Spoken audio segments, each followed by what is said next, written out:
Wallace Sititi is back, baby! Let's go!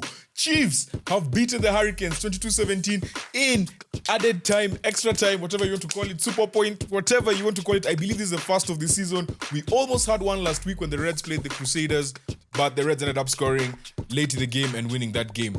But yeah, this was just an amazing end to the game. Just so beautiful. Sititi coming off the bench, coming back from injury, and getting us the dub.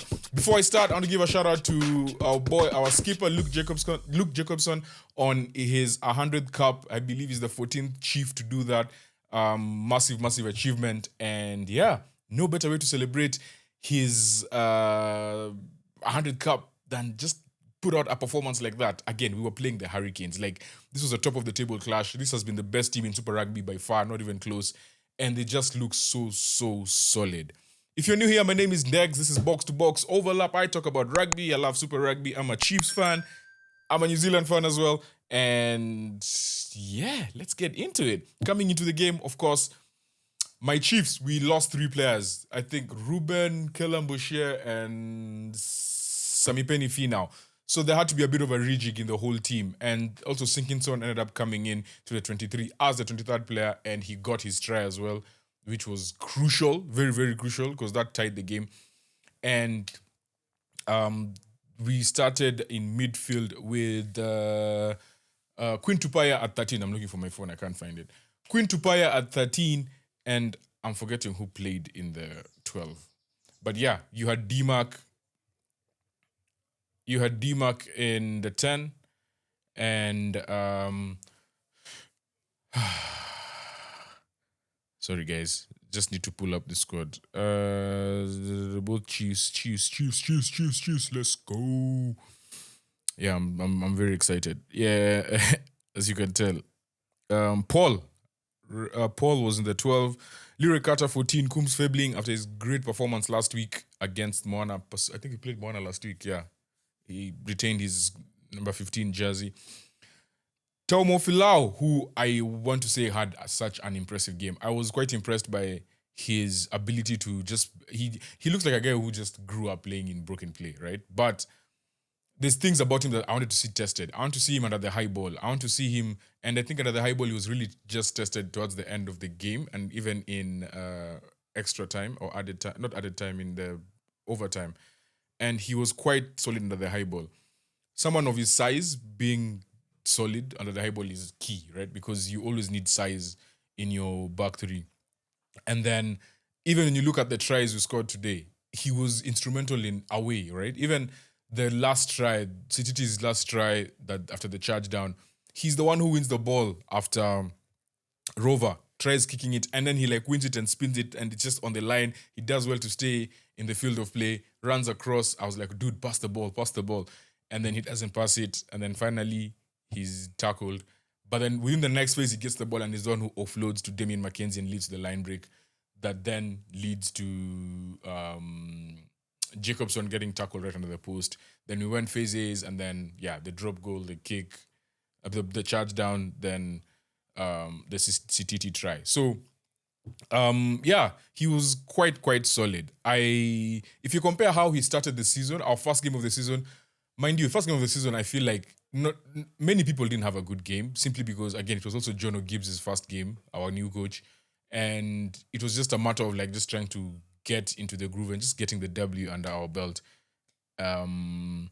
But I believe he's come, especially the last 2-3 games, he's come such a long way. Taumoefolau, I've been so impressed.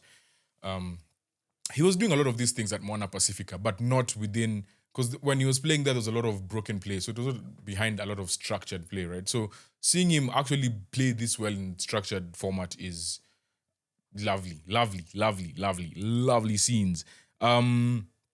Our bench, there was it O'Neill? No, it wasn't O'Neill. Yeah, I believe it was O'Neill. No, it wasn't O'Neill. O'Neill pulled out. Kumeroa came in for Ruben O'Neill. So Kumeroa came off the bench, and he had such an impact. There was even the one tackle where, because our try a few phases before just the line break, he's the one who wins the who wins the turnover in a tackle. Basically just rips the ball and we are attacking. So they just really played so well. this and the entire bench, like the impact that they brought in was just sinking on. Whew. The try that tied the game, the 17 all, when Rover loses the ball. Again, Rover was instrumental in losing the ball twice. That led to our last two tries. But the second one was more of a kick, so it wasn't like really him losing. The first one, yes, was a knock on. Then Sititi does well, gets the ball, gives it to Leroy Carter, and Carter just says, yo, I'm pinning my ears back and I'm running.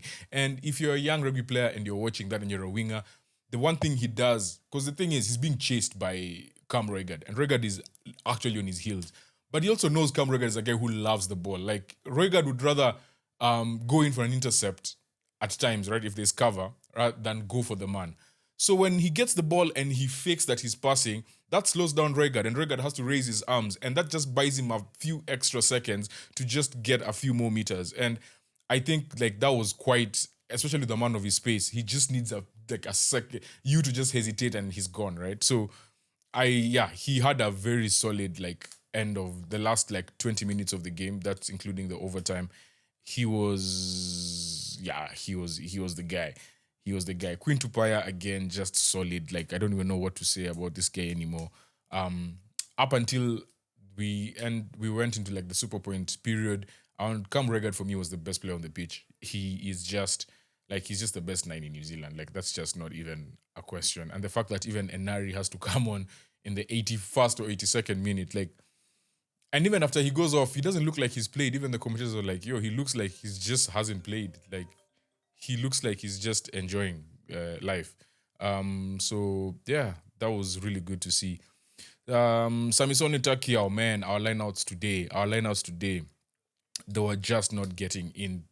We're just not getting them there. And then I really want to, Duns was amazing. The number 5 for the Hurricanes, because what Duns was doing is, he's just a big nuisance everywhere he is. Like, and you can't miss him. The fact that you can't miss him and he still always gets the ball, he's just in there. Like, he's such an amazing player.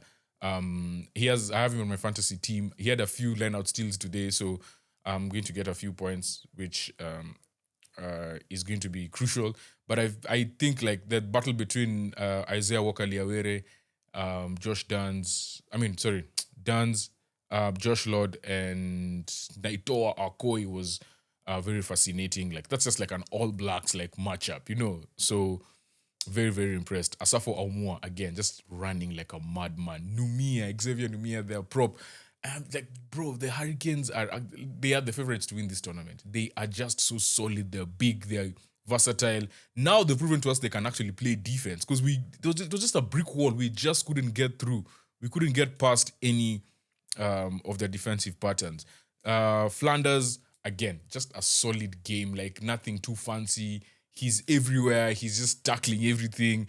When it comes to defense, when there's a line break, he's always in the picture somewhere. Him and Dance, which doesn't make sense to me. Like, two of your biggest players are like always within the picture when the other team has a line break. So, yeah, so impressed by like this Hurricanes team to me, man. Like, I really love watching them. I won't even lie.